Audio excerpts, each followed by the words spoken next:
String forward.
That's a place of business. No entry.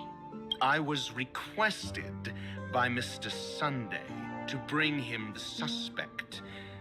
My name is Ratio. He should have mentioned it to you. Oh, I remember you. Veritas Ratio. Your punch virtual particle clock is impressive. Excuse me? The one on your head. Of course, it's nothing compared to my full pocket dimensional annihilating power armor of the Mobile Knights. Right, and as I mentioned, that fantasy raiment of yours doesn't exist. That's because you can't see it. Like I say, only family can see the glory of the Mobile Knights. Enough. Get going. Don't keep Mr. Sunday waiting.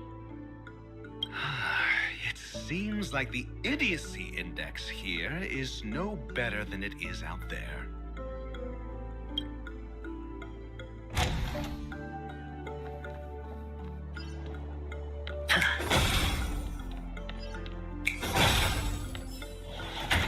A dead end? The door is shut tight. Looks like we're on our own. I mean, there isn't a door. How did you get in before? For security reasons, the family built the administrative site deep in the dreamscape, with the mechanisms hidden in these nightingale statues.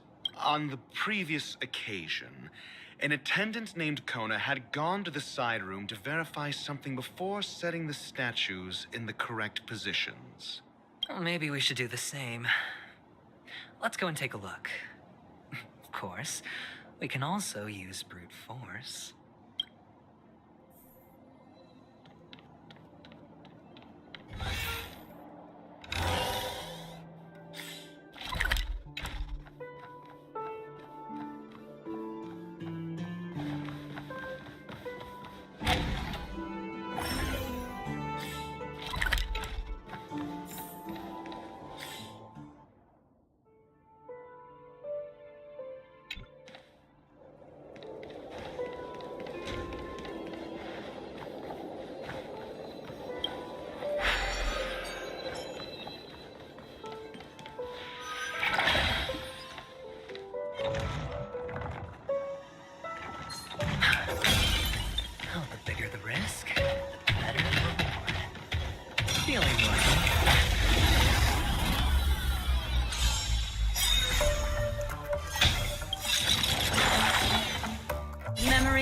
Beneath the water lies an endless abyss.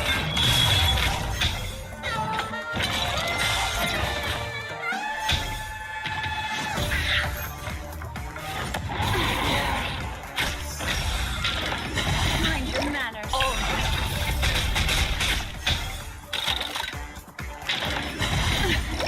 Watch your head. No use in foretelling.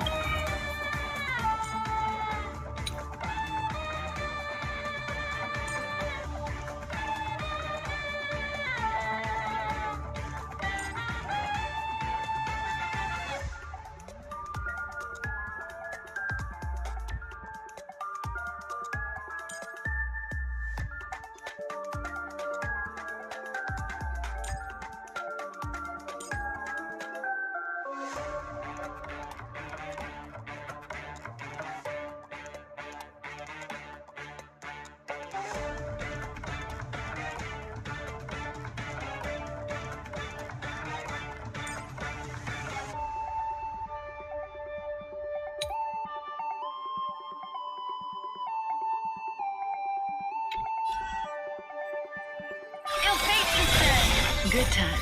Time to say bye.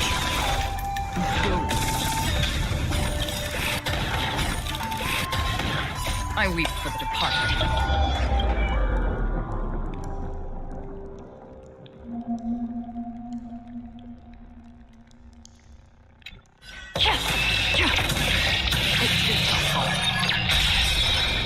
Still water.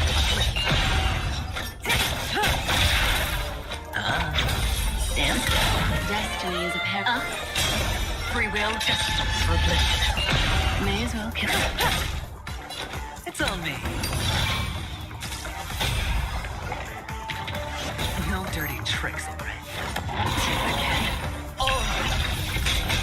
What do you want to know? Still water. Say bye to breathe. Hedge your bets. Stand still. Watch your head. The dice have been cast. Bust. Or maybe I'll take it off. Destiny is apparent.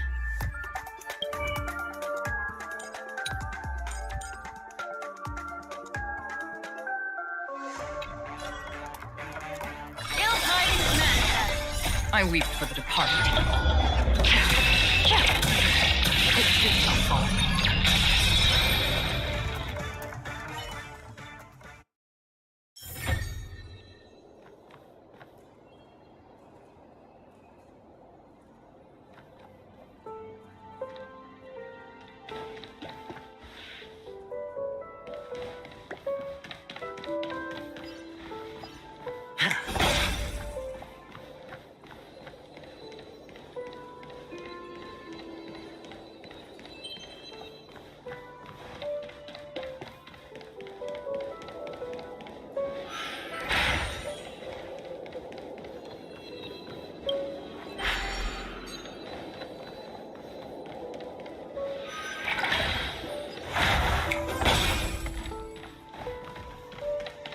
Feeling lucky.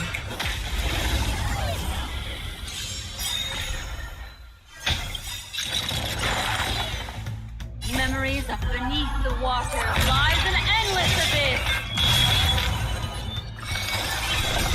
Another journey destined for bliss. Cut limit. I weep for the departed. It's just not far.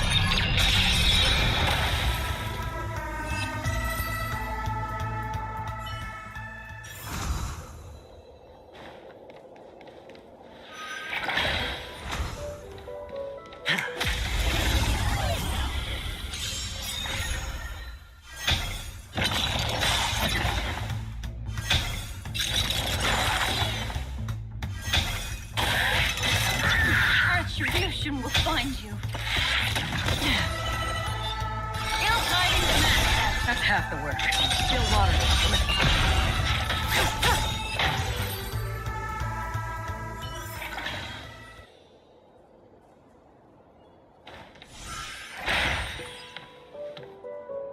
Six nightingales facing in different directions.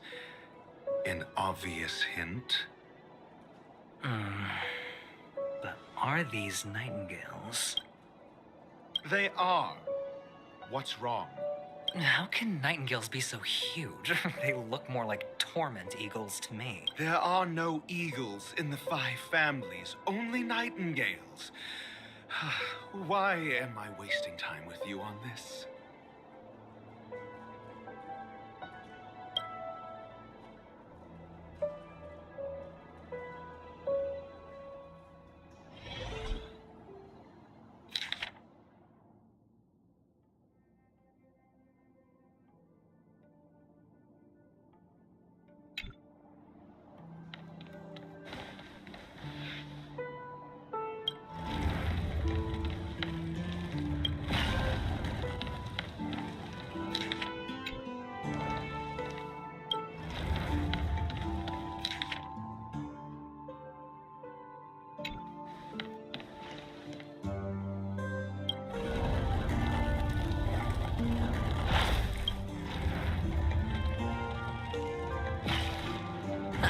Just as I thought.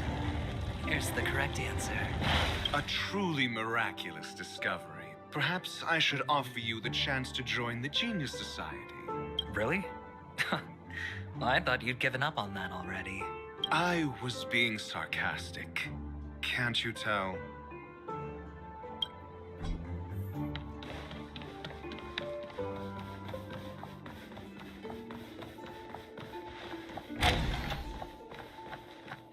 Oh, impressive.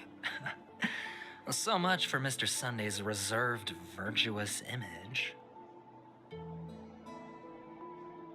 Do you need me to remind you? We're in a dreamscape. No matter how grand the mansion looks, it'll not affect Penacony. Stop wasting your time nitpicking the family here. Yeah, you're right. The only way to destroy the family is death. Sunday must have thought the same. Let's head down.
Feeling lucky.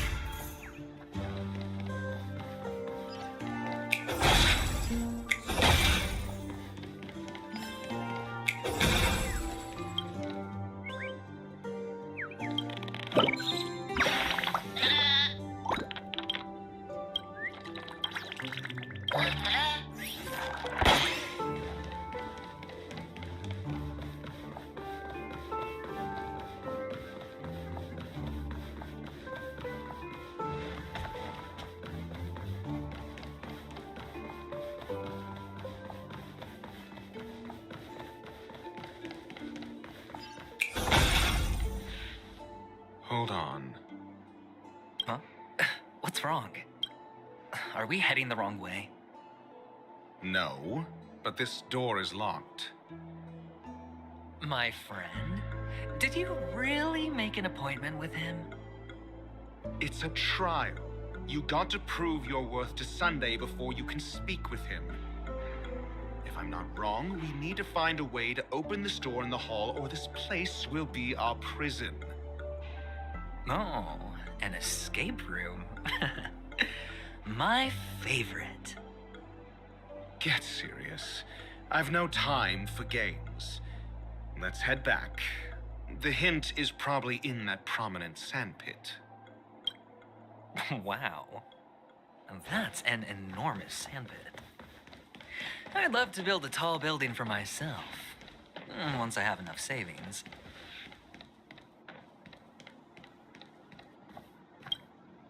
Oh, look. There's a noticeable gap in the model. There wasn't a gap before. That man must have done it intentionally.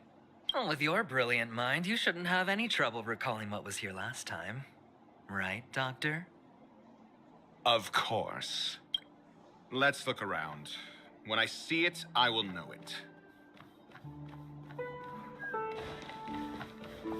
Fine. Fine. Why do I feel that we're pursuing a degree in burglary now?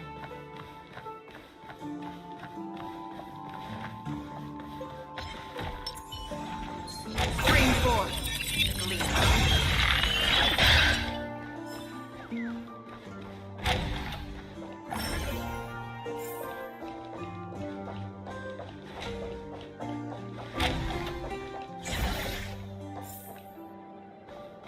Found it. This is it.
nameplate reads Gulliver's Arch. Well, I'm amazed you can remember something this tiny. You know, this reminds me of a tunnel I once saw that could shrink people who passed through it. If I were you, I would shut my mouth. It's wise to remain silent when you should.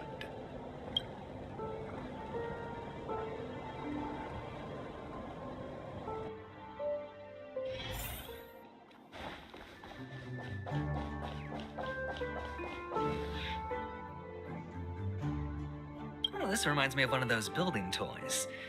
You know, with the blocks. I've never played with them before. I wonder if it's more interesting than stacking chips. Oh, look. The gap is closed. And it fits perfectly. So, what's next?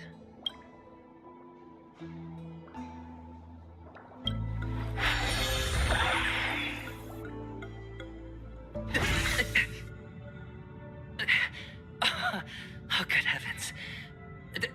Did I shrink? Am I still in a dream? Indeed. Oh, Doctor, you're huge. It's me! Down here! In the sand pit! Oh, actually, I think we could make this work for us. Just find a way to slip me into Sunday's collar, and I'll infiltrate the family just like that. Oh, fine. I was just kidding. Let's find a way to open the door.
Stream forward.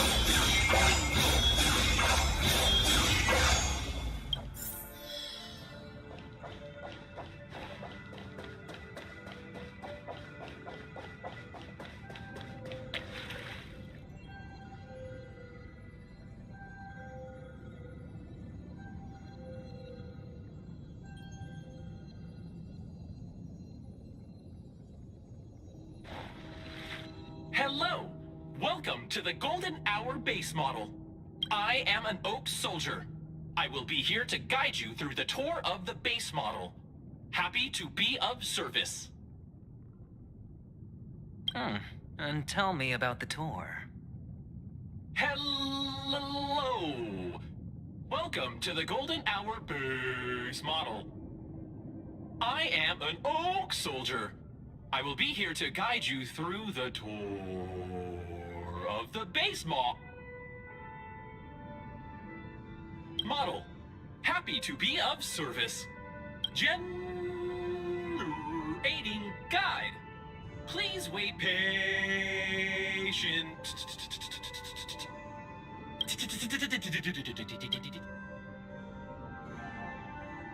Found the nearest check-in spot. Please look behind me. A capsule machine model.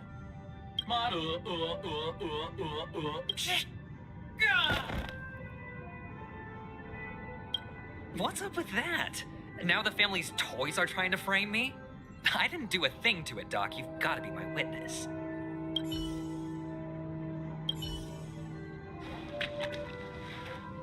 Oh, capsule machine. There's no mechanism on the floor.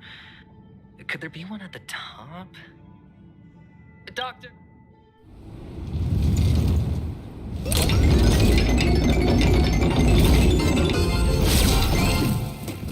So, I was right. These models have interiors that look exactly like the real buildings.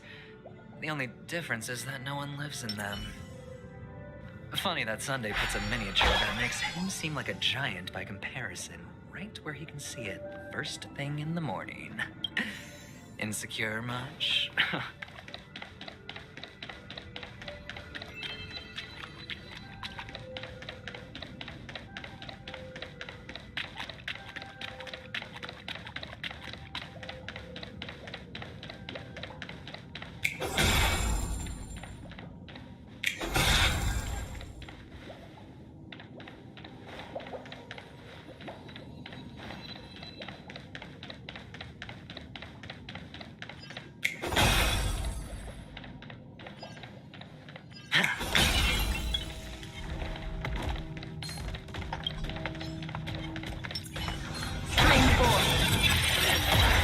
Oh, one of the fragments flew upstairs. I'll need to use the pinball machine to flick myself up there. But it's tough.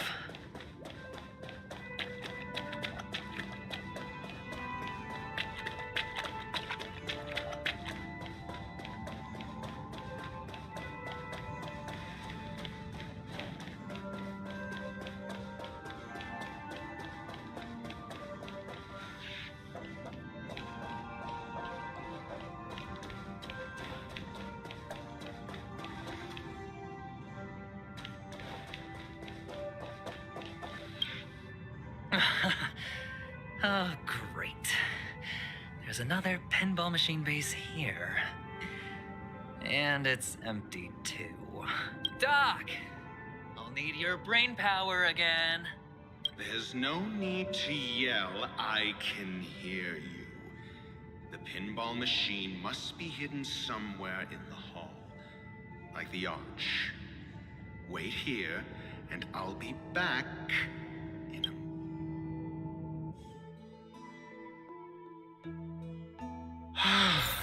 Finally, a moment of peace.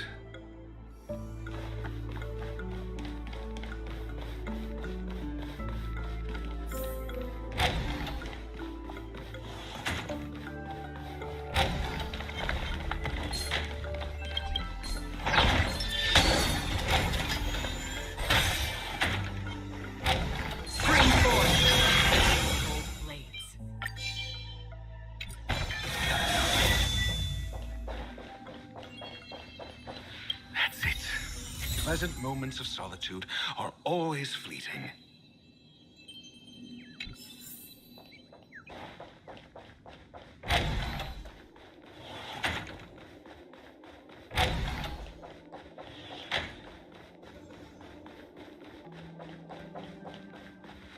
Oh, you're back.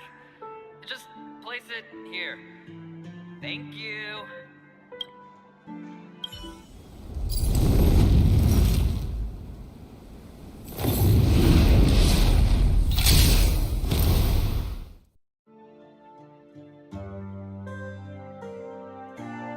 Thanks, Doc.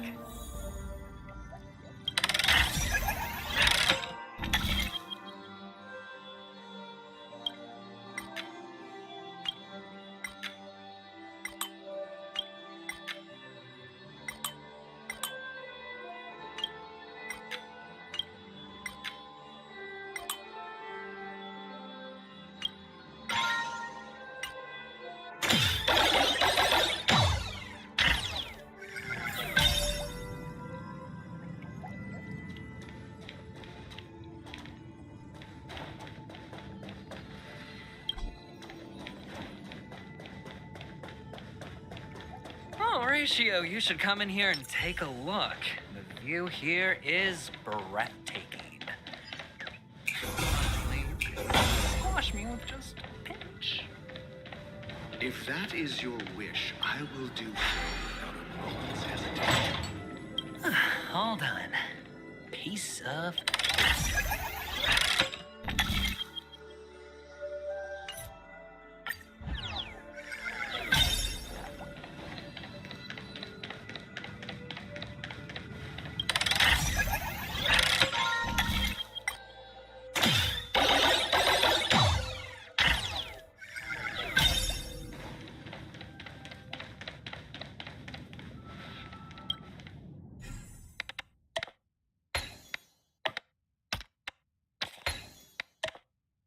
And the joyous tour of Toy City has come to an end. Makes me feel sad. Penacony isn't all bad, right? I'll use this interesting experience as a talking point at the poker table.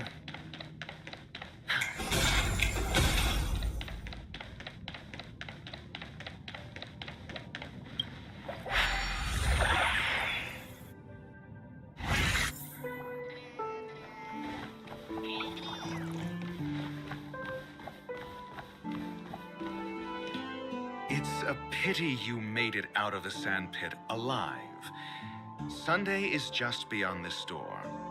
From my limited understanding, he's not someone easily handled. Are you prepared?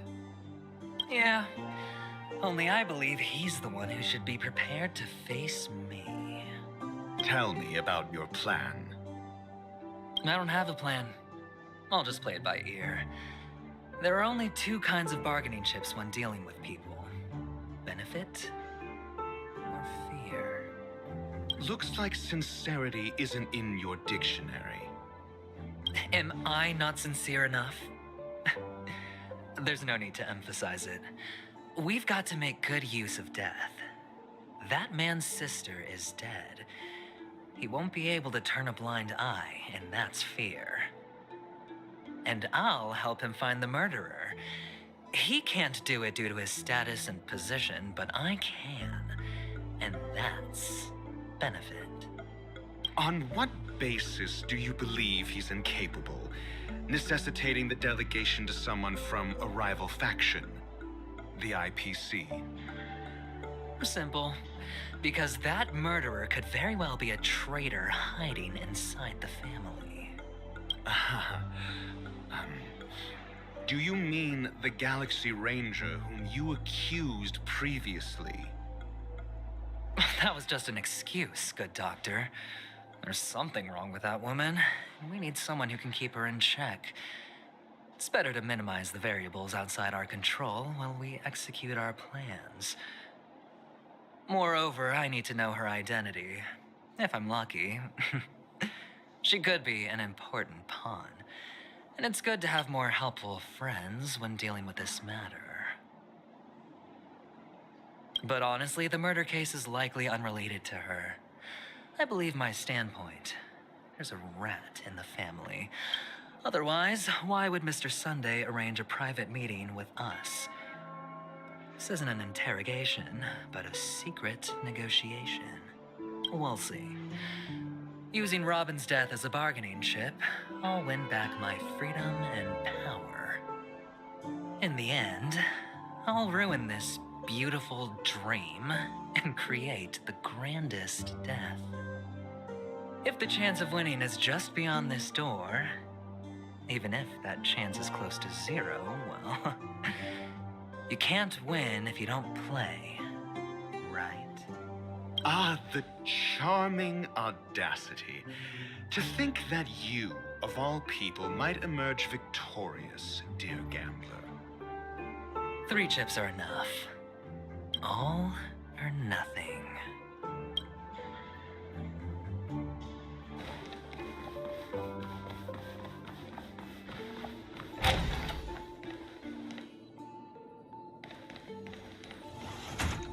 It seems my puzzles are too effortless for you, IPC Ambassador. I appreciate your words. And I see you put a lot of effort into welcoming me, Mr. Sunday. However, this is no way to greet a guest. Well, this isn't an invitation, but a summoning. Before we speak, I need to test your character. I imagine this knowledgeable doctor friend of yours has been of great help, yes? Certainly. You ought to know this better than I do. He's already faithfully fulfilled his duties, hasn't he? Yes, the doctor has assured me of your noble character. He considers you, like himself, a virtuous person who can be trusted by the family. I have come to know you very well as a person, Mr. Aventurine. You're diligent, generous, and willing to cooperate. The fact that you succeeded in overcoming many obstacles just to meet me gave me the reason to believe in your wisdom and courage. But there's one thing I must ask you. That is, you've used your wisdom at the wrong place to meet the wrong person and put yourself in a situation where you shouldn't be, witnessing a tragedy that shouldn't have happened. You don't look too well. Am I making you anxious? If not, then it means I'm on your side. If I wasn't mistaken, you'd just made a serious accusation against the family. No, you weren't.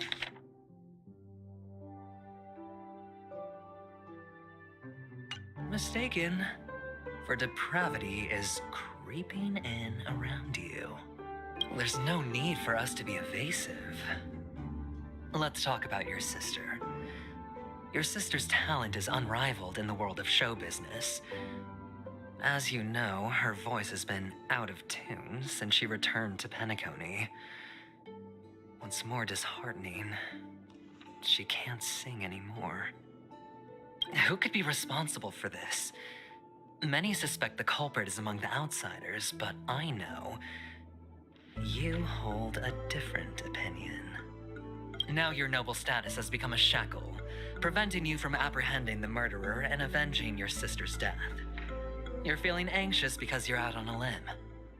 But don't worry, I'm on your side. I'm immensely honored by your concern for me, Mr. Aventurine.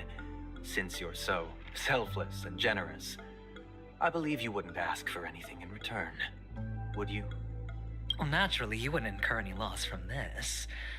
I just want to reclaim what is mine. My liberty and the personal items under the family's custody, the bag of gift money, and... the box in which the cornerstone is stored. That's right. Cornerstone. I've heard it's a treasured asset of the Strategic Investment Department. A sacred stone that seals the Preservation Emanator, granting significant power. And every liquidation specialist holds one.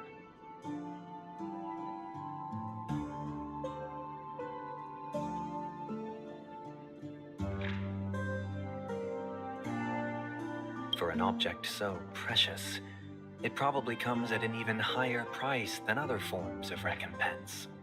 Well, I'm sure you're aware of the high level of risk I'll be undertaking to bring the truth to light.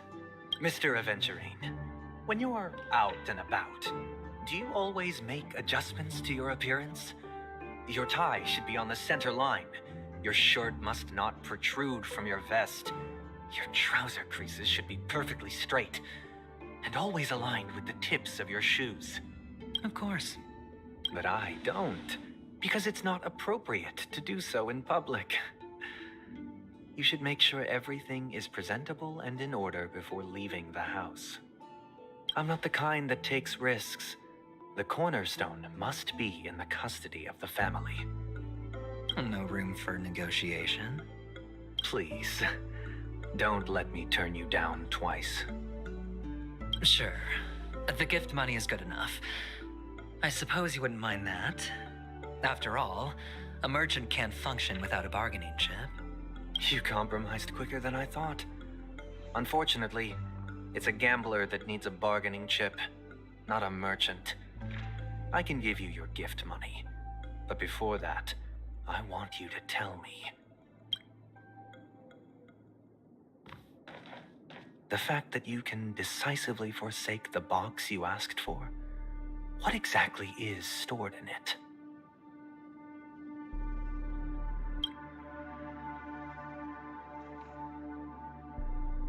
Oh, triple-faced soul, please sear his tongue and palms with a hot iron, so that he will not be able to fabricate lies and make false vows.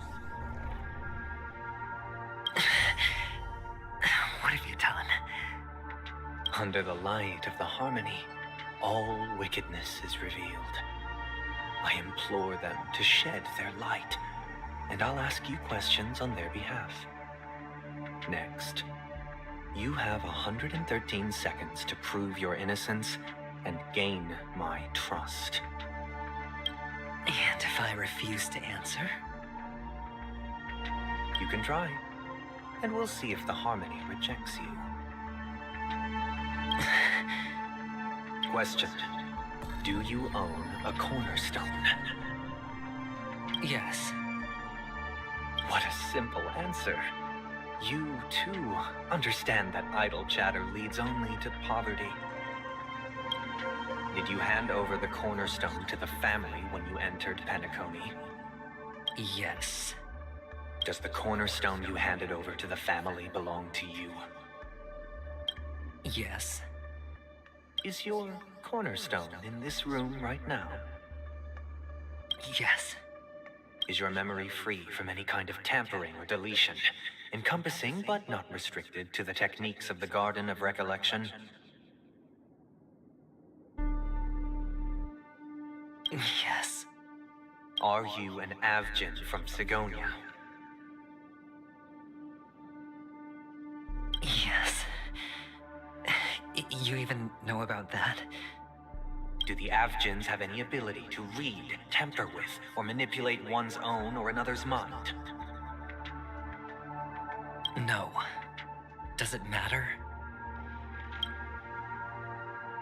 Do you love your family more than yourself?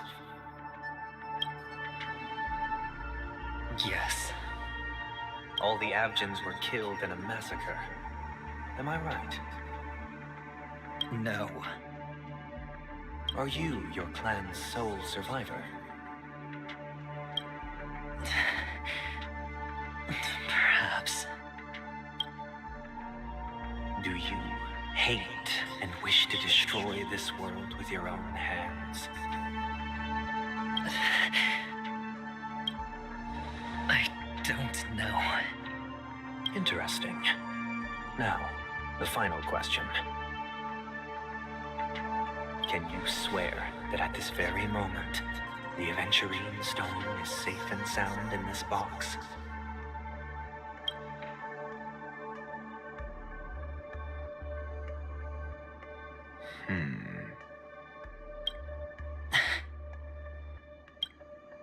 Of course. Looks like we can get an answer. Open it, Mr. Aventurine. It's your last chance to defend your honor.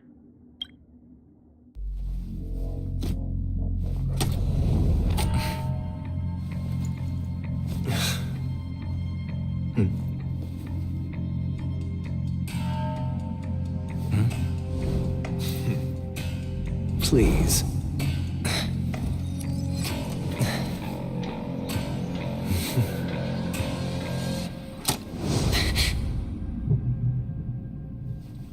Are these what you're looking for?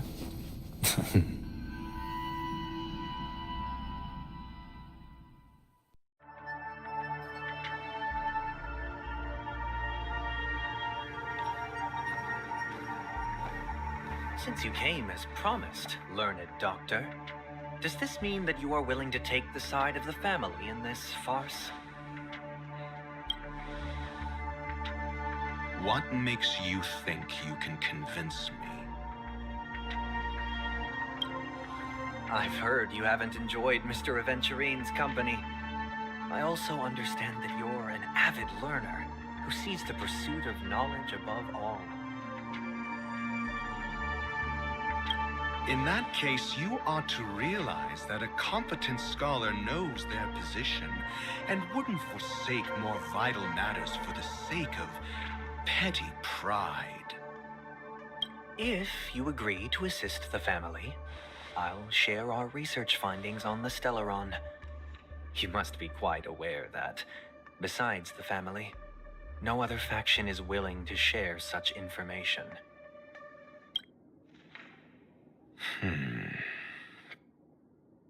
Cut to the chase. What do you need from me?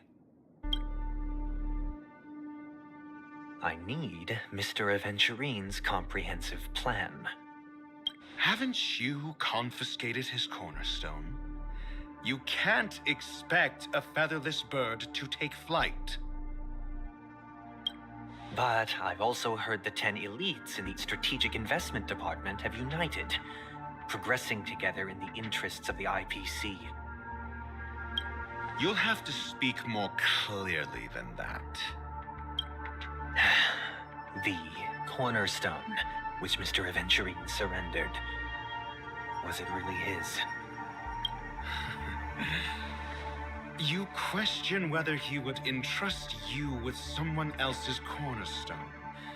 The 10 Stonehearts aren't as united as you think. Cornerstones are significantly more precious to them than their very own lives.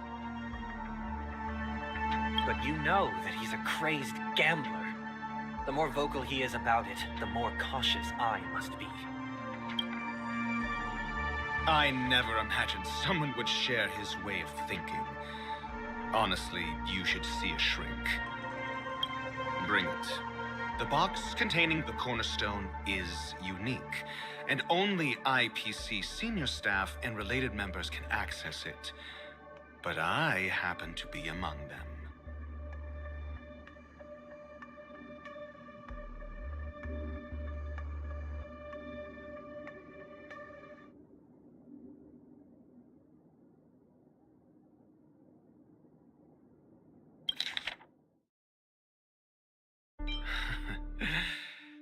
You...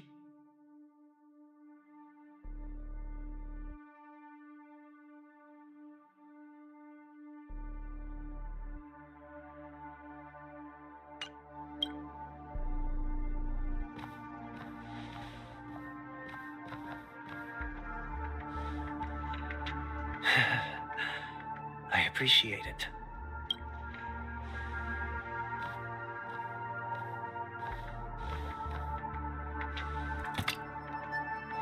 Unfortunately, your guess is correct.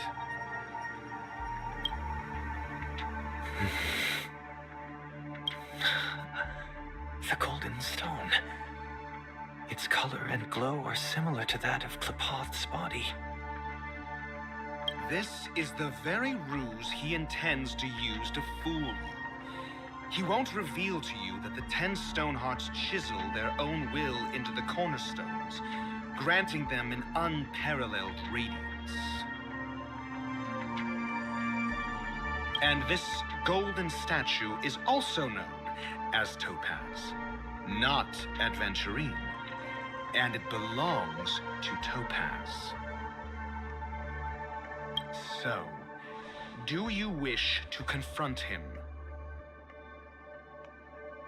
Not at the moment.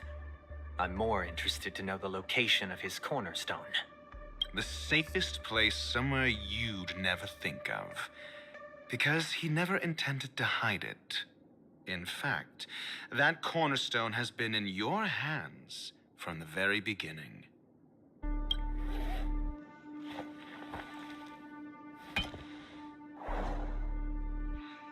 I see. This bag. Mixing a cornerstone, more precious than life itself, with a bunch of worthless jewels, disguised as a gift of money waiting to be confiscated, is indeed in line with Mr. Aventurine's style. Then he makes up some trivial excuse, downplaying the matter, and requests the gift money. This is a gamble, one he's all too familiar with. betting on your single misstep leading to a total loss. Learned Doctor, I am grateful for your help. The family will surely reward a righteous person like you. As for the villain, I hope he retreats in humiliation. It was all thanks to your friend with a keen eye that I could add a blot of utter failure to your storied career. Ratio, you wretch.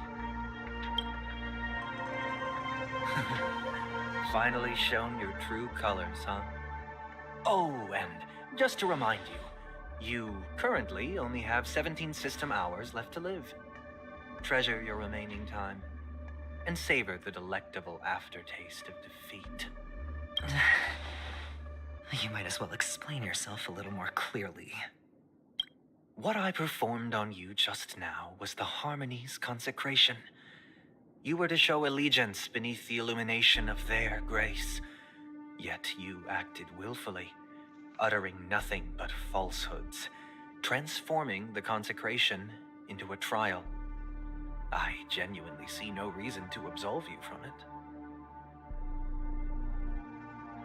it. Is this what the Harmony represents? But is it built upon constraint and coercion? You misunderstand, Mr. Aventurine. Punishment is meant for the irreverent, but I have seen your resilient spirit, and thus I offer you the possibility of a new beginning. Throughout these 17 system hours, you will be unable to escape the dreamscape or contact any of your companions. You only have 2 paths before you, and it all depends on whether you can complete my test within the time limit. Should you succeed, you will be able to coalesce into the Harmony and be with your family. If you fail, you will suffer the wrath of the Eternal Centurion and fall into an abyss of doom.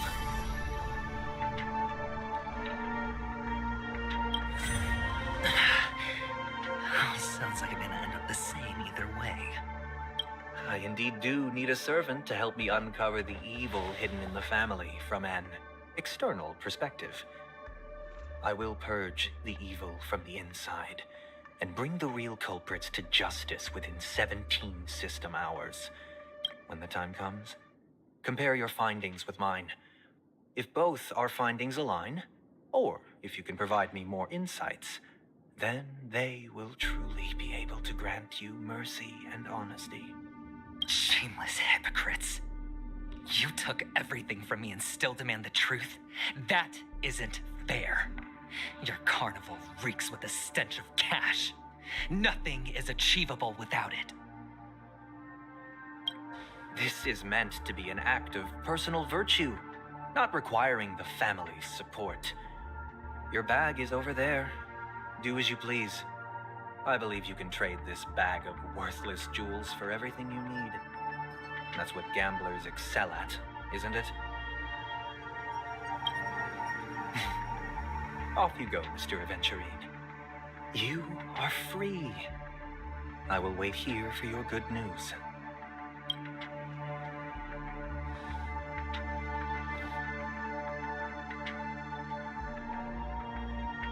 This meeting isn't an interrogation or a negotiation.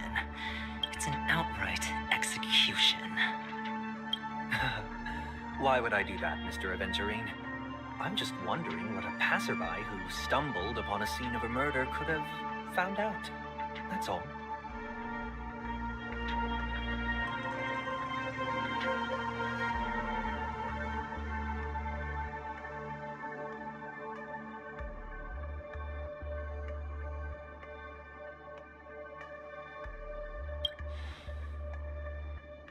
By the way, before you go, I have a personal question.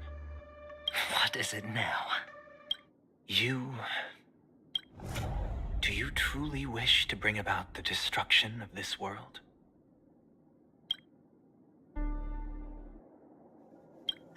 Kakavasha! Where did you go? Oh, are you injured? I got it back, sister. You went to look for them? That's too dangerous. It's just a necklace. It's neither food nor water. We can survive without it. But I can't live without you, little brother. Promise me not to look for those catechins again, okay? Sister, don't be afraid. The catechins are fools, but I'm smart. I played a game with them, and I won. Won? What happened exactly? Tell me.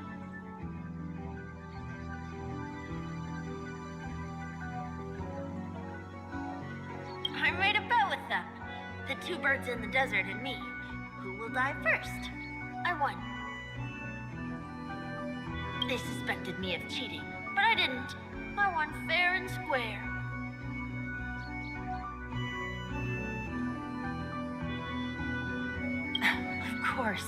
Of course you'd win. You've always been a lucky child. Gaiathra Triclops must be watching over you. That's no reason to push your luck by going up against those bloodthirsty, cruel catechins. Have you forgotten how Mom and Dad...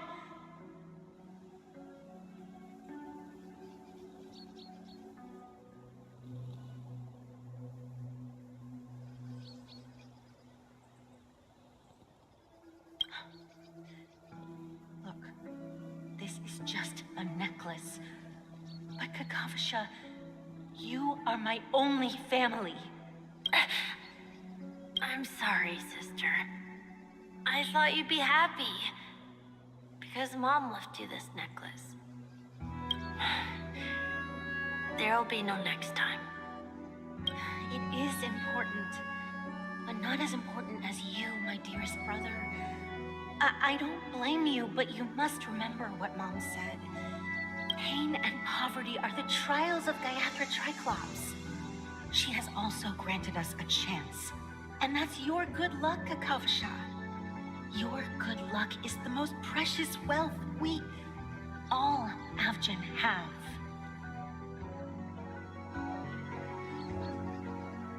You're a child blessed by Gaiathra Triclops and can lead the clan to happiness. So always remember to protect yourself and never resent the pain and poverty you're going through, all right? Listen to me and swear to Gaiathra Triclops. Okay. We'll swear to Gaiathra Triclops to protect this wealth. But sister, if Gaiathra Triclops was really watching over us, then why did she not protect Dad when he was swept away by the quicksand? After all, Dad went to the Catechins' land only to prepare for Gaiathra Triclops' offerings. And where was Gaiathra Triclops when Mom was shivering in our arms? Mom was still pleading for Gaiathra Triclops' forgiveness under her breath until the moment she closed her eyes. Sister, everyone praises me for being smart, but I don't get it.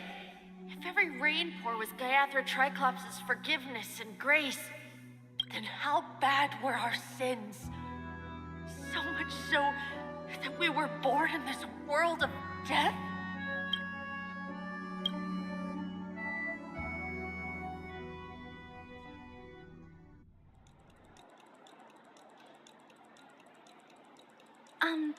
Excuse me. I can't seem to find any information on this artist in the Iris family archives.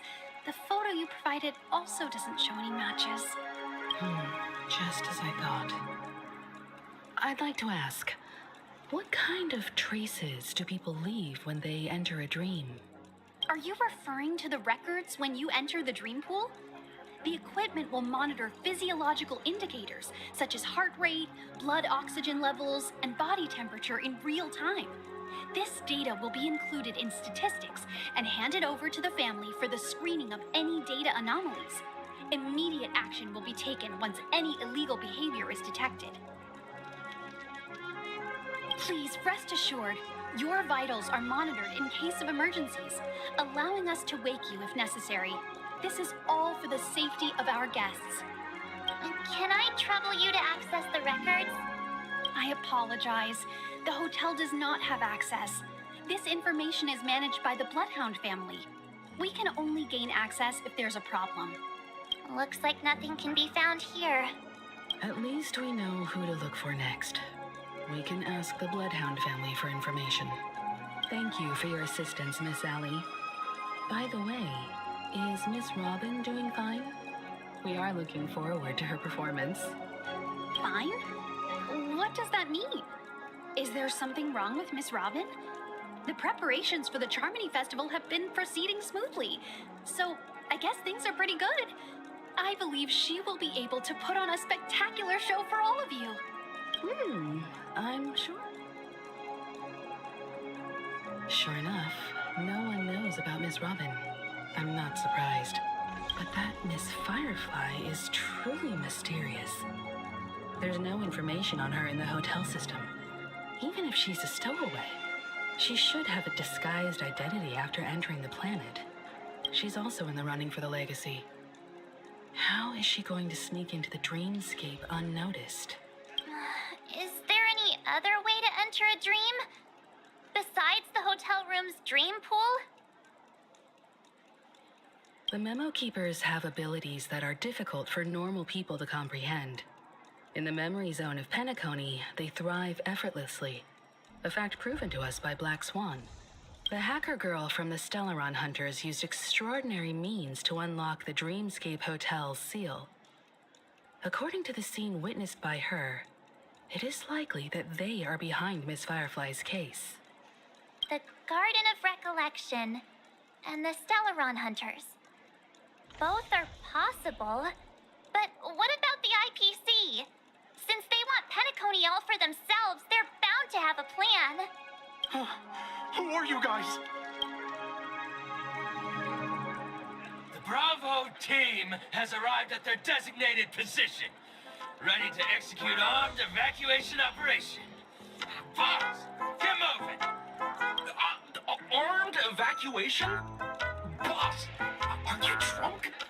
What do you know? It's more efficient this way. Just don't let the director find out. Act first, report later.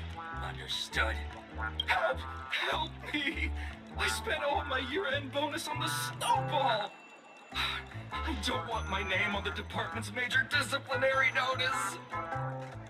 Hey, check it out! That voice. Could it be the IPC workers from Bellabog? To all guests, the IPC will be conducting special operations within the hotel. Please follow the staff in charge of evacuation to the designated safe zones, where compulsory measures will be enforced.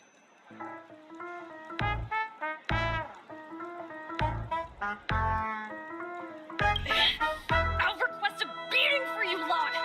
You've been told not to drink during work hours. Take him back to the hotel room. I'll organize a meeting later to properly go over how this incident report should be written. Miss Topaz? I never thought I'd run into you on Penacony. Oh, long time no see, Astral Express crew. Aventurine has told me a lot about your happenings. Huh?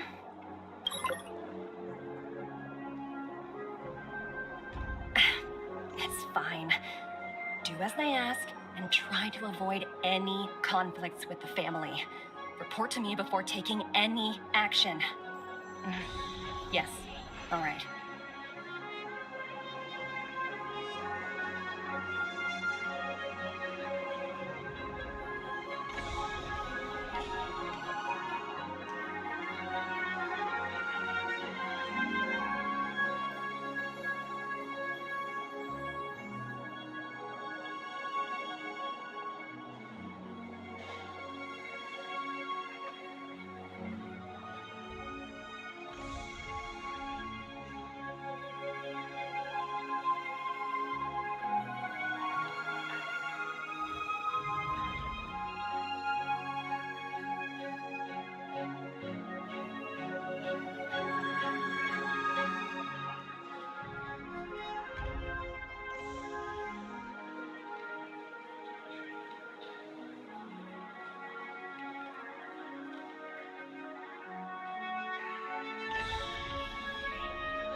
As you see, the IPC isn't very popular here on Penacony. Cordiality from the family is a mere facade. The former frontier prison has turned around and cuffed its shackles on the IPC staff now. Only Aventurine, who carries an invitation, is allowed to attend the banquet. An entourage like us, we can only sit around in the reality hotel, unauthorized to even enter dreams.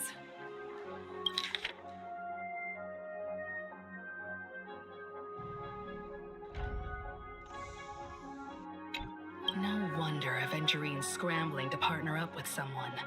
The IPC can't back him up in the dreamscape. His situation isn't optimistic, I hear. You're all helping to investigate some dirt on the family, are you not? Let me know if you need anything outside the dreamscape.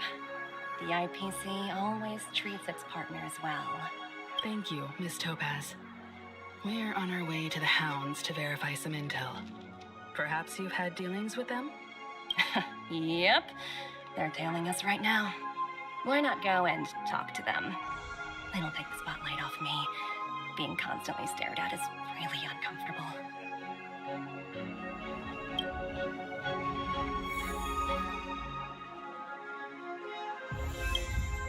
How does it feel to be in business with Aventurine? I bet you're not used to it. That's just his style. All or nothing is his mantra. He's always cozying up to his clients while egging them on to undertake some dangerous assignment with him. But everyone has their merits, so I won't comment further. But Aventurine's luck has always been good. He's always closed all his cases without a hitch and basically never lost a gamble. Which is why, on the issue of retaking Penacony, I'm watching with keen interest. Of course. It's business after all. What's important is where you're seated at the table. As for the two cases, apologies, but I don't have much info on them either. All I can do is ask you to keep digging for more details.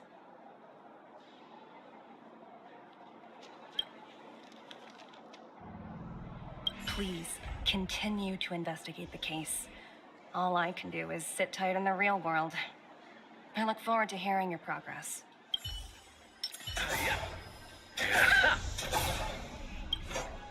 We're carrying out our captain's orders. What do you want?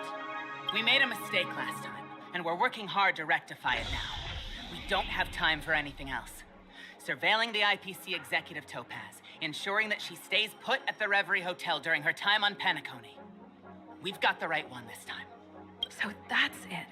They were the pair who were after Firefly at the time.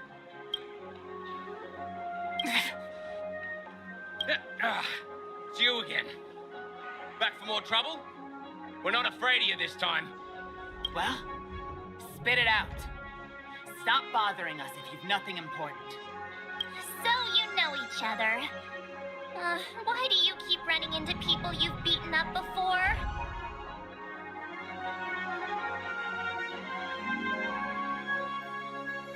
Sheesh, why do you keep asking me that? We're in the middle of investigating a murder case for the family. May we speak to your captain about it? Hey! The security officer instructed everyone to shut their traps before he returned from Dream's Edge.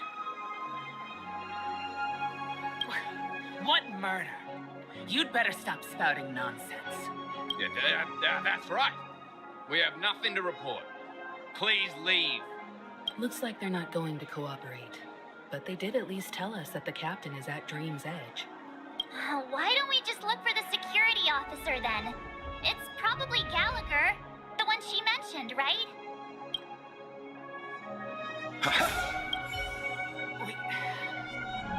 We have nothing to report. Please, leave. Please, continue to investigate the case. All I can do is sit tight in the real world.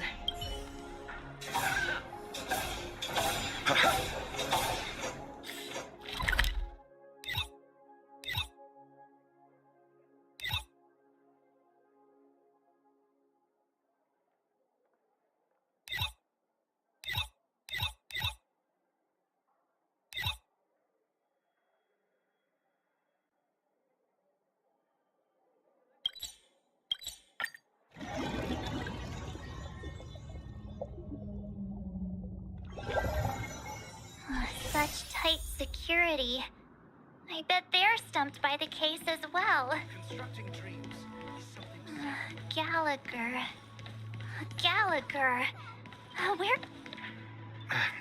Apologies. The Bloodhound family is running an investigation up ahead. No unauthorized personnel allowed. Hold on a minute. I think I've seen you before. The gray-haired one. How much trouble have you stirred up exactly on Penacony? You think you look alike? Wait, are you for real? Not possible. It was you the last time, yelling about some clockwork friendship while beating me up with that silver-haired girl. I'm not letting you get by this time. Please leave, or I'll have to get on my knees and beg you. Huh? What kind of heinous crime have you committed now? Hold on, sir. We have documents authorized by the family that would aid your investigation. If it wouldn't trouble you, could we see this Mr. Gallagher? Who exactly is this Gallagher you keep talking about? There's been a few people mentioning this name. Even the one with the gray hair. He didn't send you all here? It was the security officer who dispatched us. That's all I can divulge. He'll do. He's the one we've been looking for. Sorry, no can do. The boss said that since it's a matter of the family's reputation, no one's allowed through. Everyone, please leave. There's really no need for us to make things difficult for each other, right? We're really sorry for troubling you. Let's think of another way. Another way. That's it! Didn't they say something about that, what was it? Clockwork? That got this guy to change his mind. Can you perform it again? That, clocky magic. Please?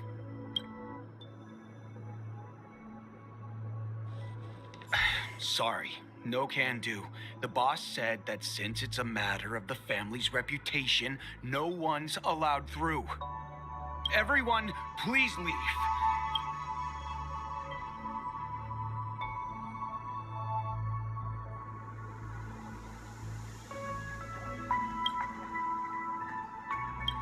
Sorry, no can. Everyone, please.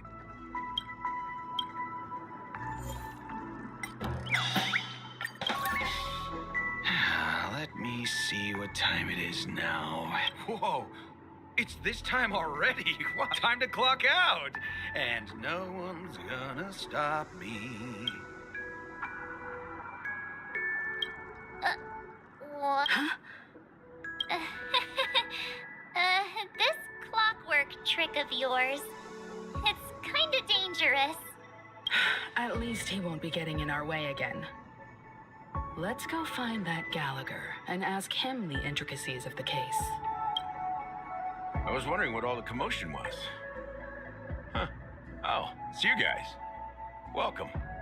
Since you made it here, what can I do for you? Hello, Mr. Gallagher, sir. Judging from your tone, it sounds like you were expecting us. Miss Himiko, you're too polite. There's no need to call me sir. Mr. Gallagher, you even know my name. Of course I do. You folks are from the legendary Astral Express and honorable guests of the Watchmaker. I had an encounter with this lady in the Golden Hour. I remember that little silver-haired girl was there too. I'm sorry for what happened to that kid.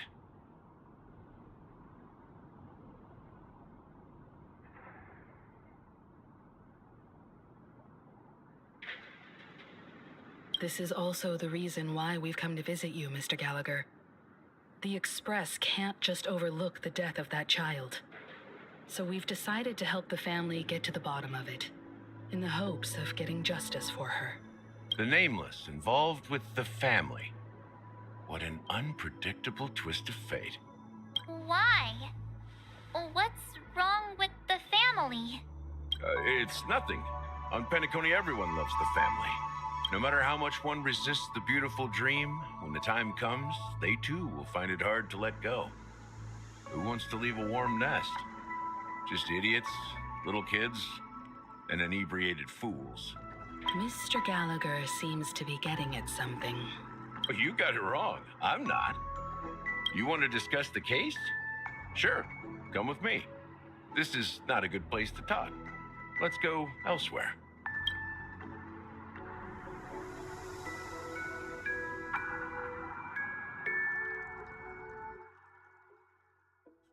Even after that chilling tragedy, this dream is still running effortlessly. Other than the family of the Harmony, it's hard to imagine any other power in the universe that could sustain a building of such magnitude. The family itself is a huge, perfect building. Like a living idol.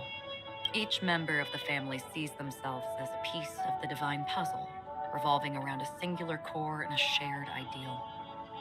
Under their command, they loyally fulfill their roles, offering themselves while also receiving sustenance in return. Interesting analogy. Perhaps that's why Penacony's beautiful dream has persisted for so long. But the human body has its limits, and so does the divines. That doesn't sound like the kind of comment a Galaxy Ranger would make. Just pointing out the facts. Mr. Yang will definitely have a better sense of what's going on than I do. Why do you say that, Miss Acheron? The beautiful dream is crumbling. But not because of a particular eon, a particular faction, or a particular visitor. Its collapse stems from a certain inevitability of human nature. The family refuses to acknowledge this, and it has ultimately backfired and become a catalyst.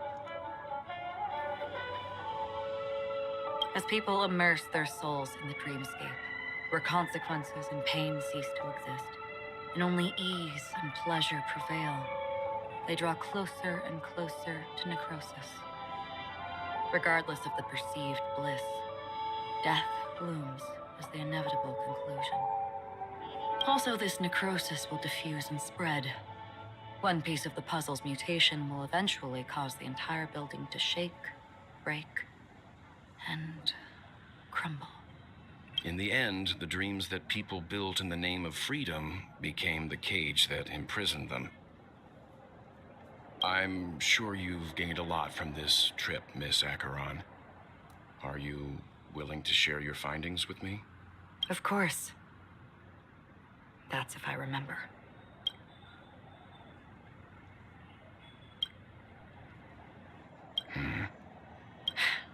Don't mind me. It's just a habit. Owing to events in the past, I've become easily forgetful. It's only when this sword is unsheathed that those hazy memories start to become clearer.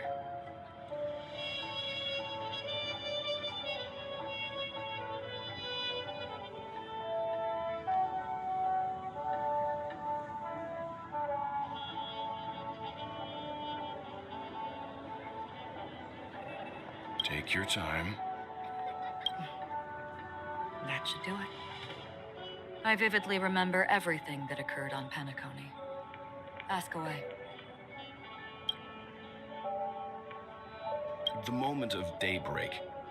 I've heard that's where the Dawn Factory, which processes the foundation of the dreamscape, is located. Behind the dreamscape's song and dance stand many imagination factories. Workers create all kinds of whimsical works day in and day out in their dreams. Then they return to reality and sleep on a narrow bed in a room. A far cry from luxury. They say it will suffice. Experiencing the bizarre and motley dreamscape is the best reward. There I encountered a young woman who had just come of age. The perfect time to indulge in beautiful dreams. Her greatest wish was to one day move to the golden hour and see the magnificent garments she had woven with her own hands. For certain reasons, her wish was difficult to fulfill. Gilded Hour. It's said to be Penacony's currency center. Yes, it is a fortress-like financial city, the economic heart of the dreamscape. The Pepeshi people of the Alfalfa family are there to keep it running, sending blood that is made from money everywhere on Penacony. Everyone there is exquisitely dressed and always in a hurry. The greatest wish of the local Pepeshi people is for their future generations to work in the Gilded Hour. I've never met anyone who is willing to talk. I could only stand at the crossroads, watching crowds of people hurrying like the wind through the jungle of steel, only to deposit the alfalfa credits that they'd earned into the bank's vault. I don't know if they would open the vault door, but before I left, I witnessed a well-dressed Pepeshi person plummet from the sky, while those around him continued on their way, unfazed.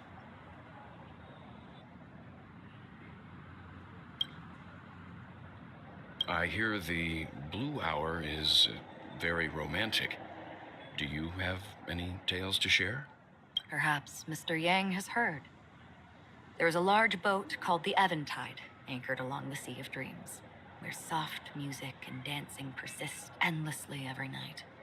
I ran into a wizened lady there. She was at the dock, waiting for her long-departed lover to return, waiting for countless hours within time that stood still. In the humid sea breeze, she spoke of her own youth. Like many who desired wealth and love, they came to Penacony to pursue their dreams. Alas, her lover's consciousness was lost in the dark depths of the Sea of Dreams. Finally, she suggested we continue our conversation on a boat in the shallows. I agreed and boarded the boat with her. But she never said anything. Her eyes absent-mindedly gazing at the horizon for what seemed like forever.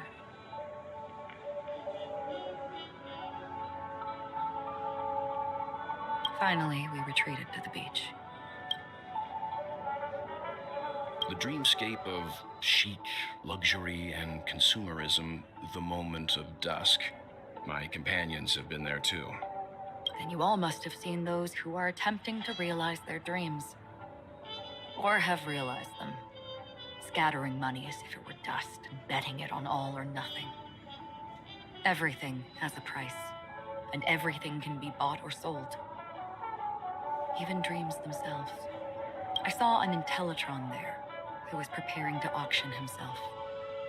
When someone wins a bid under stipulated periods and rules, he would do the buyer's every bidding, becoming that person's very possession. That Intellitron had been auctioned off 12 times, and I participated in his 13th. That was the grandest banquet I had ever attended. But never again did anyone cast another glance at him. This time around, there were no successful bids for him. This is what I've seen and heard along the way. Someone once said to me, Penacony wasn't like this a long time ago, nor should it be. I've traveled through the reality and dreamscape of the planet of festivities, watched the tides of night rise and fall when time stopped for people, where the spirits of the rich and impoverished remain forever fixed on their own scales. This is why I think the collapse of the beautiful dream is inevitable.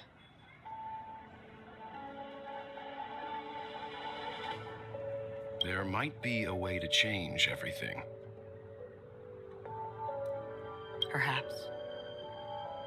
But if this is indeed the world that people desire, if this is precisely why life chooses to slumber, should we still seek to change it?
Miss Acheron, now it's my turn to share a story with you.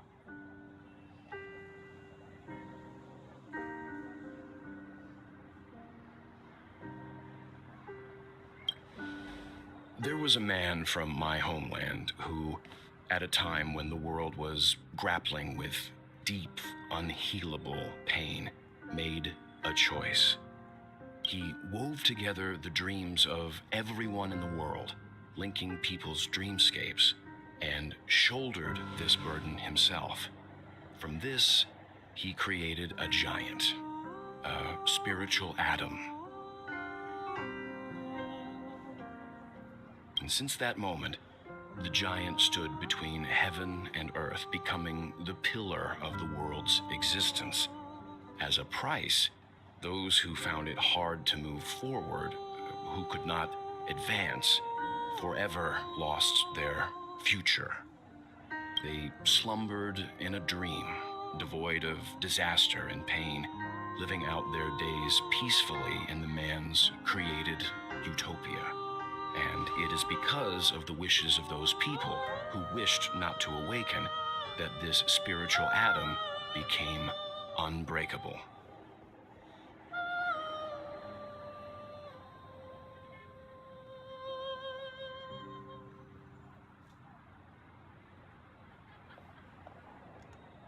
And yet, you stand here right now, which also means that man failed. Because people must always move towards the future. Even if human weaknesses make them pause when they truly cannot move forward, humanity will eventually seek a way to save itself. And that man, he was never a failure. Like everyone in that world, he etched the possibilities of human nature into his heart. He was the sun chaser of legend, soaring towards the sky and embracing his final victory with his fall. He ascended to heights uncharted, only to come face to face with the sun, a place not visited by anyone before.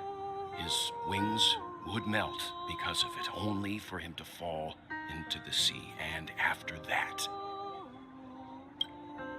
countless others would surpass him, soaring to even greater heights. A fitting metaphor for the Nameless's trailblazing spirit. Thank you, Mr. Yang. I know what you wish to confirm. The universe has innumerable similar, yet different worlds. In these worlds, there are innumerable people who look alike, yet don't. I, too, have embarked on journeys, encountering old friends with familiar faces on different worlds, witnessing their destinies follow paths similar to mine. So I will tell you, even if not completely similar, the story you just told, it overlaps with my past. And within that abyssal dream, I ended that man's life. Alone.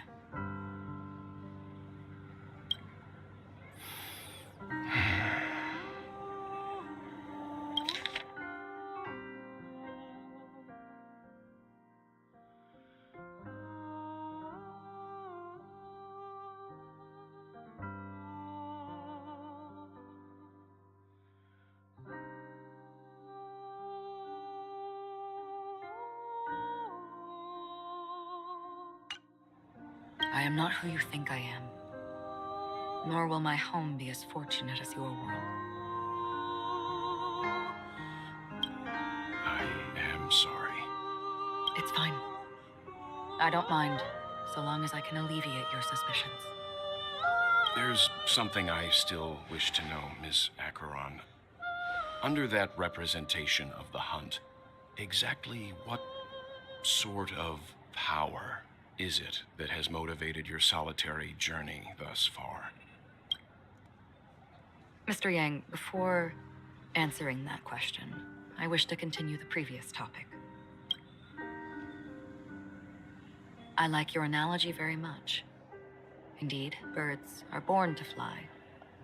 But in a distant past, their ancestors could only gaze at the sky in envy.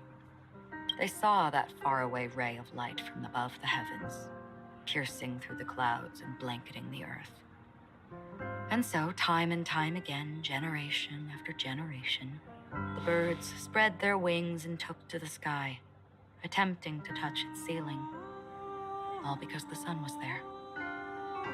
Then, what if the last bird finally soars into the sky, only to realize that the end of the light is not the sun, but darkness?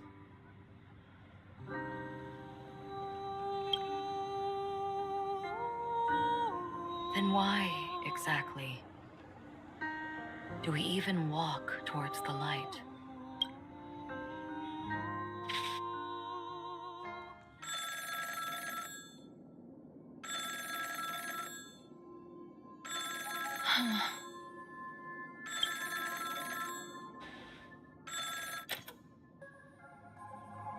Long time no see. Having fun on Penacony? Acheron? This voice, it's not Constance. Could it be her companion? Though I don't know exactly what you are, or what you're up to, my bullets will find you. Until then, you best find a casket store on Penacony and ask the owner to reserve a good quality casket for you, imposter. Imposter? I see. She gave my whereabouts to someone who's tracking Acheron too. Who are you? Huh? Did I make a mistake? Who the heck are you? I'm the Garden of Recollections memo keeper. Not bad. This is the kind of tough challenge I like. You that imposter's bodyguard? Never mind. It's fine. I'll leave a round for you. So get that forehead clean and wait for me. I don't know what you're talking about, but you know Acheron, the Galaxy Ranger, yes? I have something to ask you.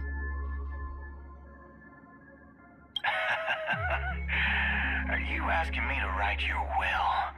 Sure. Go ahead. Not quite. I only want to ask, how exactly did she become a Galaxy Ranger? She's clearly not a path strider of the hunt, but you are, aren't you?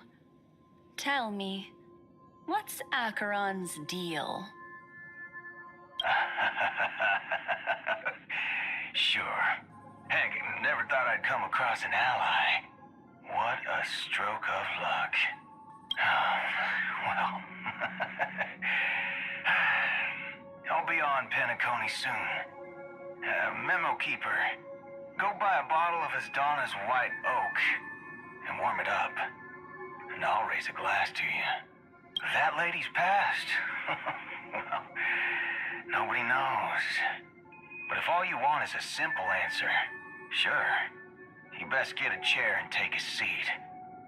That woman, named Acheron, is an emanator who should not exist.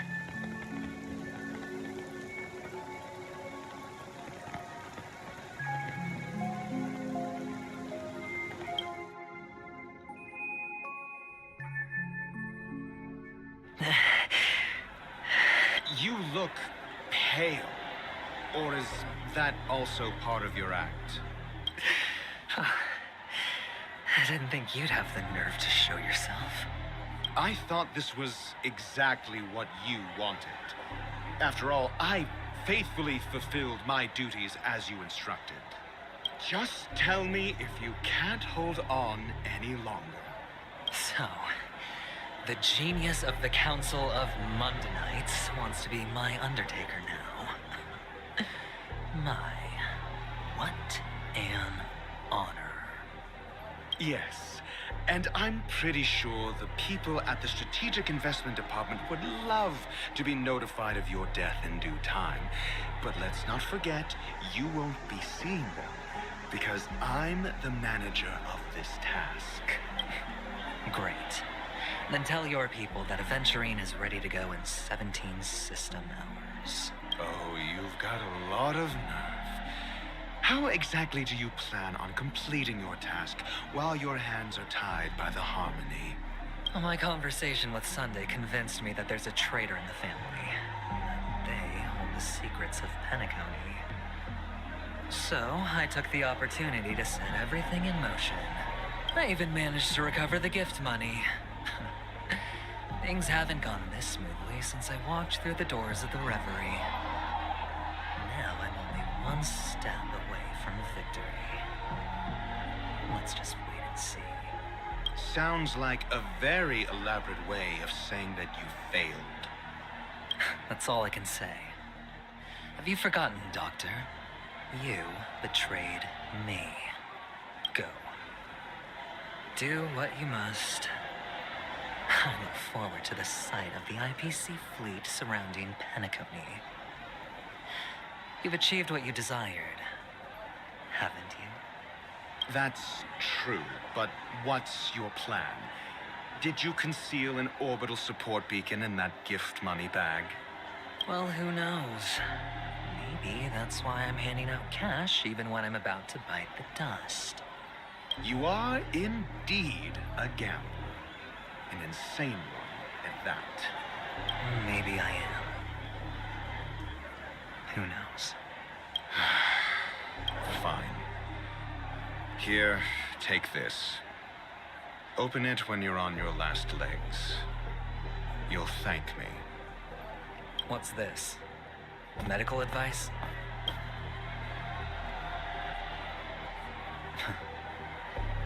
You catch on pretty fast, Doctor. Asking me to solve a case without giving a single clue. How typical. Wouldn't get it, scoundrel. But the way you're all on edge about that stowaway, it's just as I guessed it would be. As for now, let the rain of wealth from the IPC fall evenly on everyone.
The world has truly lost its way.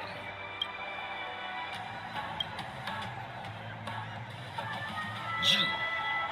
Wait. I get it now. This is some sort of prank show, right? You must have some cameras set up around here to film yourself doing good deeds, right? You youngsters are always looking for a quick way to get an audience. But you know what? A truly great show never comes easy. A great show will start soon, old man. But before that, I need to ask you something. Do you know where I can find death in this dream? Ah, I see. Another fearless youngster looking for death, huh? Well, let me give you a piece of advice. Don't think you're the first one who's ever thought of that idea. Death? Not even remotely innovative. I bought it from Dr. Edward. He claimed it was some exclusive fancy schmancy stuff. What a disappointment. The effects awful. First, some monster covered in eyes stabs you in the gut. And then all you see are blurry glimpses of buildings and lights. The sky was spinning so fast it almost made me puke. Is that all? Yeah, what else can you expect? Don't put too much stock in the Penacony movie industry. They even call this junk groundbreaking art. What a joke. Well, I'll leave you be then. I hope you have a wonderful day. A monster covered in eyes. That sounds like the memory zone meme. But buildings and lights... I don't think those have anything to do with death. Well, that whole dream bubble was probably created using rumors and gossip. I can feel something inside my head. Is the harmony starting to kick in? The world has truly lost its way.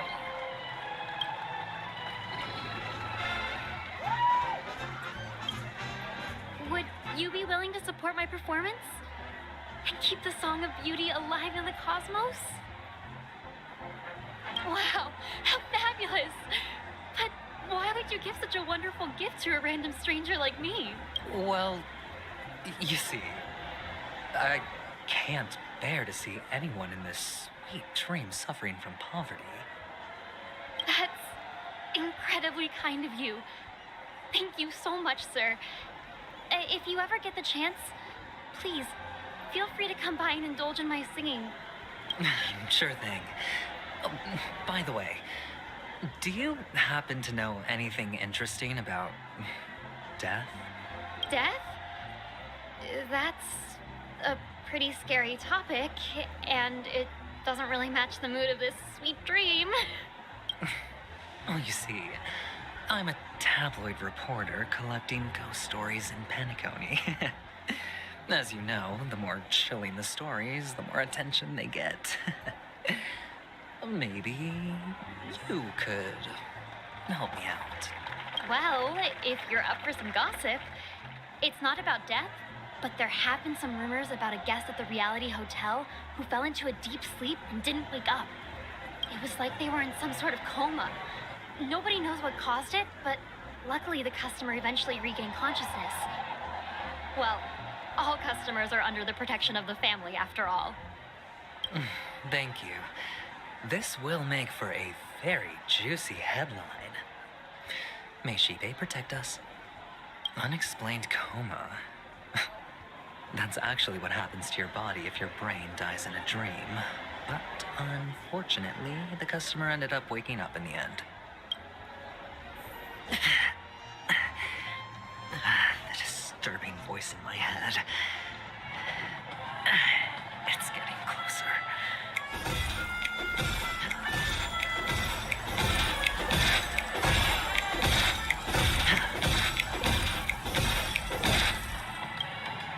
A sip of liquor, a blissful reprieve, to drown 1,000 sorrows, let worries leave. I know I have what it takes to become a poet. Oh? You're giving these gems to me? Didn't expect to meet such a generous soul in this place.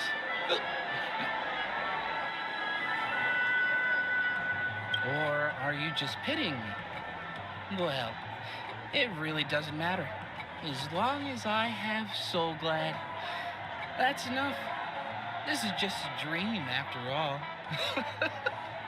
You really shouldn't drink so much Soul Glad, my friend. It's not good for your health. Oh. Maybe I really should quit. But not before meeting the Devil of Soul Glad. The Devil of Soul Glad? Care to elaborate? Yeah. It's a seahorse with a long neck. They say it loves to appear to drunk people, especially the ones who are passed out on the side of the road. How funny. Yeah. Very funny indeed. Does everyone have to go through so much torment before joining the family? Darn it. Now I just want to take out my brain and use it as evidence. Would you be willing to support my performance?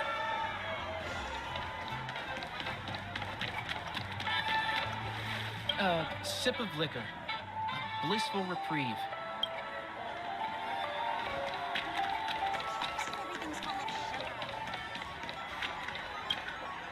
Take care, my friend. If you ever find yourself in danger, remember that the hounds are always ready to help.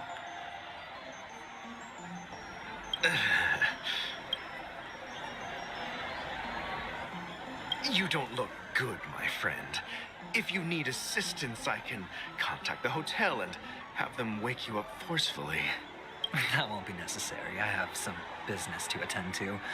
But thank you all the same. All right, then. If you ever need help, don't hesitate to reach out to us hounds. Well, actually, I do need a favor. As the most outstanding hound in Penacony, have you come across any stowaways recently? Stowaways? How could there be stowaways in Penacony? We've never had anything like that before. All right. Good luck with your work, then. What was I even thinking? Family would never share intel with the IPC. Take care, my friend.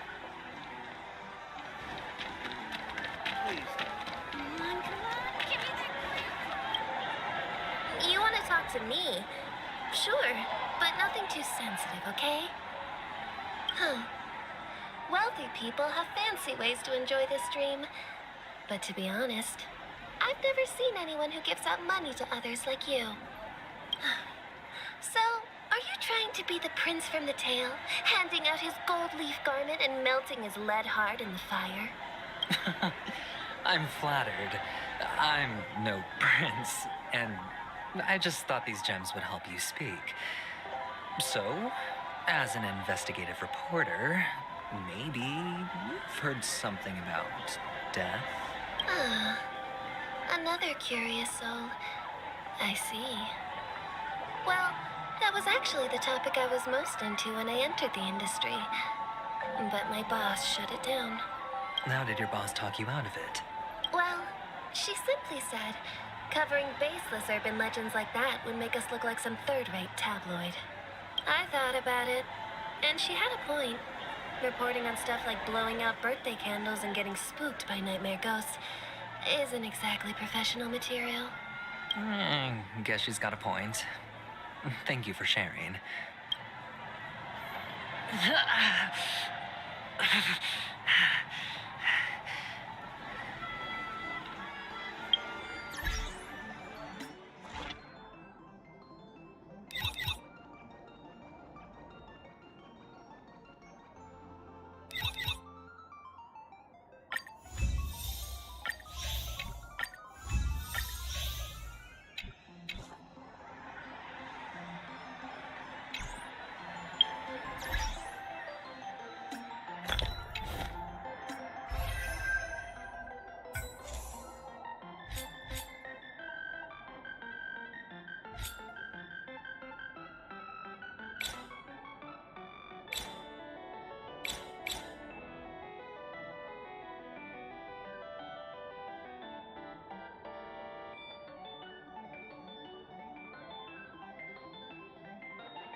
were you wanting to talk to me? Sorry, I thought you were checking out something behind me. Is this a gift? For me? Are you sure this isn't some kind of mistake? Yes, it's for you. Just take it. Is this for real? Someone is actually giving me a gift. Not for my parents, but for me. Thank you. Thank you so much. Oh, it's not much. I just want to ask you something. I knew it. What's on your mind? Are you trying to ask about my father or my mother? Neither. I just wanted to know if you've ever heard about death in the dreamscape. Oh, you sound just like my father. Always warning me about danger, even in dreams. He's an Intellitron, so his dream entry methods are different from us organics. Can't count on him to protect me if something does go haywire. Funny, right now I'm still under his protection. How ironic. Hey, stay positive. Gold will always shine one day, right? The Devil of Soulglad, Dangers in the Dream, and Nightmare Ghosts. Well, surely death is a popular topic in this sweet dream granted by the family.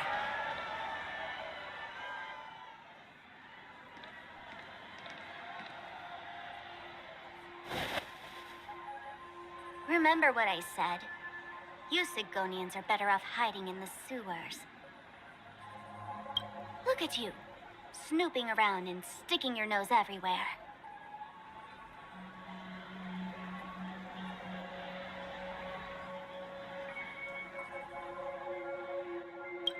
Is the smell of death so enticing, my fine fellow? Oh, it's you, masked fool. I should have guessed it. You're the imposter who appeared on TV after Robin's death, right? I heard you got caught by the family. I gave you a clear clue. Befriend a mute.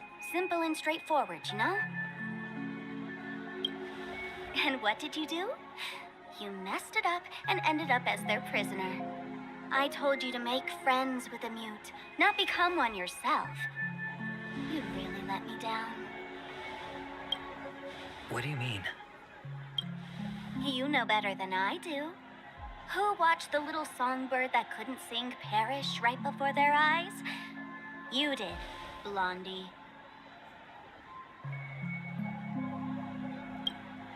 No, I mean... What did you mean by becoming one myself? Well, it means you'll soon end up like her, unable to speak ever again.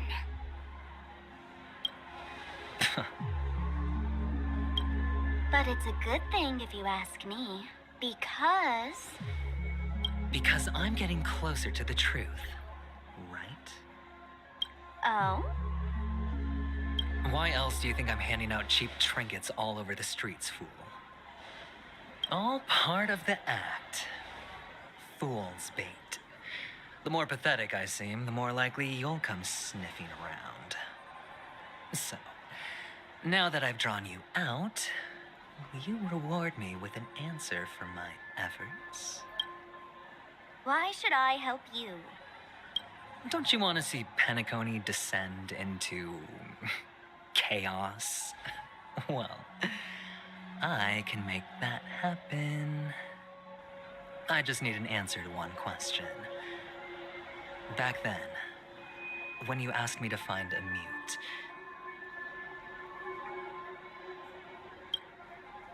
did you really mean Robin?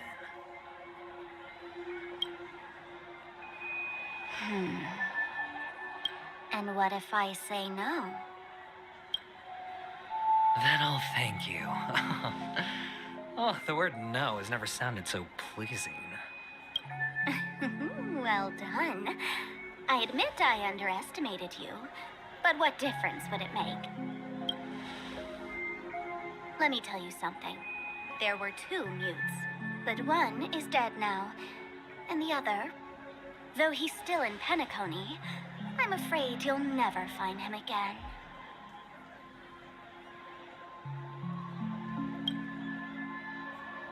now I'm completely sure that I was on the right track from the beginning and never strayed, fool. Right now, there are only two things missing from my grasp: the meaning behind the truth and the means to expose it. How impressive. That's quite a fancy way of saying I haven't learned anything so far. Not exactly. I've gathered enough clues to prove its existence.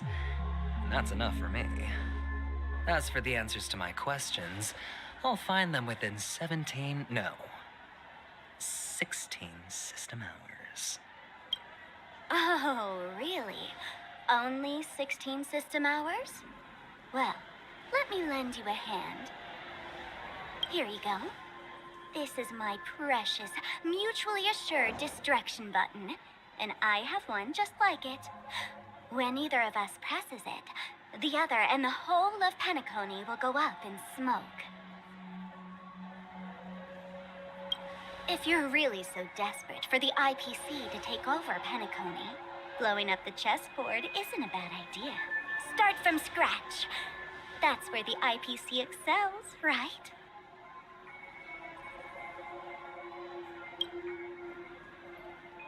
Just press the button when you're at your wit's end.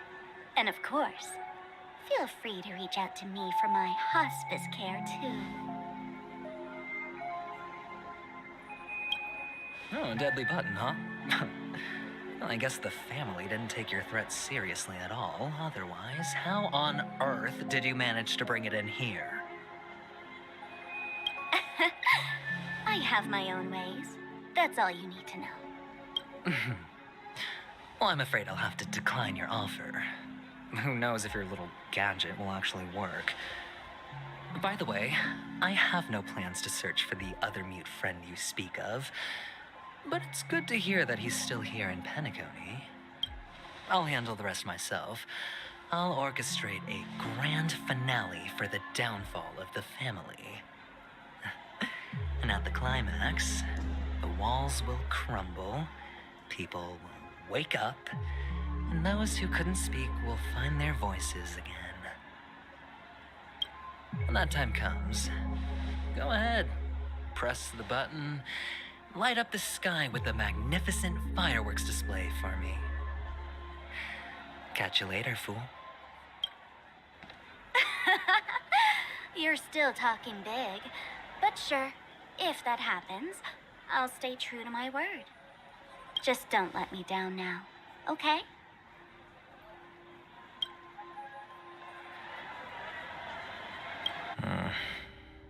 So, number 35. You're back. Like your new lucky charm? Can a commodity code really be considered a lucky charm? Silence! I didn't give you permission to speak, you Sigonian hound. The guys in black didn't say much, so I've no idea what you did to save your skin in that massacre back in the day. But I figured you must have had good luck, so I bought you. From now on, you and your good luck are my assets. Are we clear?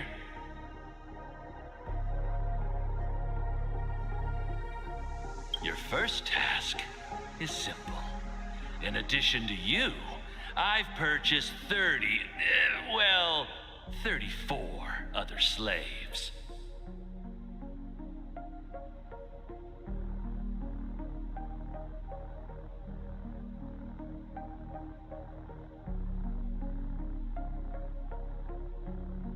Go and play a game with them. You came out alive after 2 days. It proves that you are the real deal. You're insane.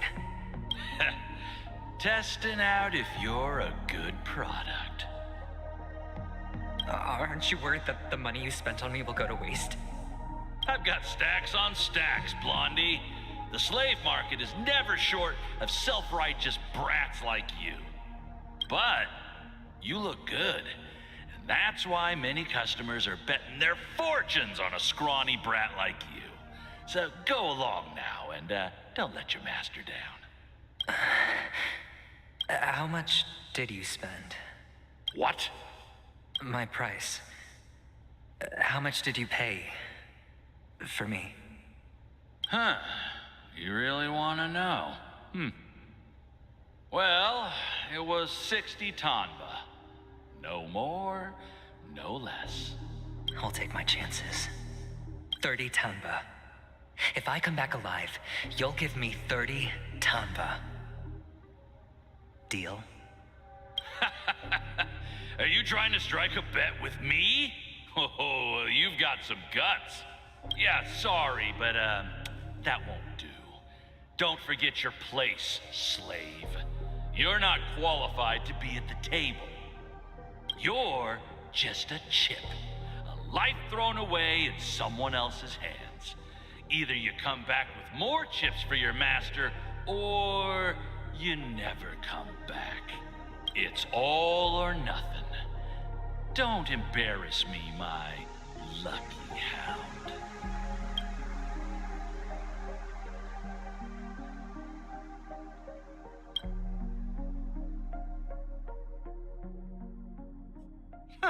What brings you here, Gallagher? Some friends from the old days. Do you have a moment to spare, Siobhan? Oh, I have the whole day to spare. Ladies and gentlemen, welcome to Dream Jolt Hostelry. This bar offers a wide variety of drinks, but we draw the line at Soul Glad. Why settle for ordinary when you can experience extraordinary? We're dedicated to serving up nothing but pure joy and laughter. What would you like to drink? I'll whip it up for you. Look! A lady as cool as Serval. Who's Serval? Will you, introduce me to her? Huh? Oops. She's heard us. Just spare them, my esteemed bartender. I'll take over the bar today. I'm getting up there in age, and I need some practice before I forget the skills that used to put food on my table. Where did you stash the ingredients? They're all under the counter. Since our guests have traveled from afar, shouldn't you whip up some special drinks? That's exactly what I had in mind. Hey, my friends, do me a favor. Go around the bar and bring me any ingredients you fancy.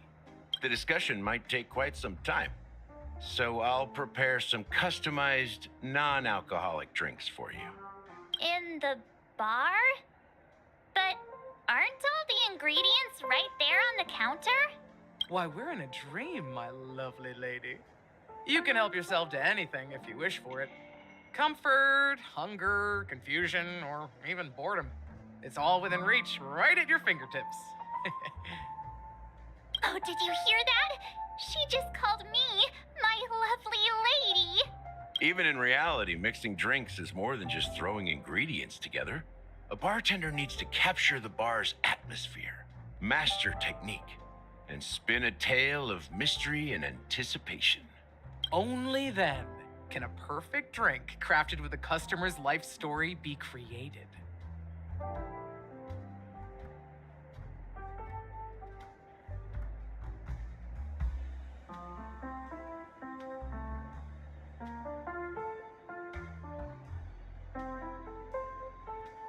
In other words, what you get from your drink is down to luck, so don't overthink it. Indecisiveness has no place when it comes to enjoyment.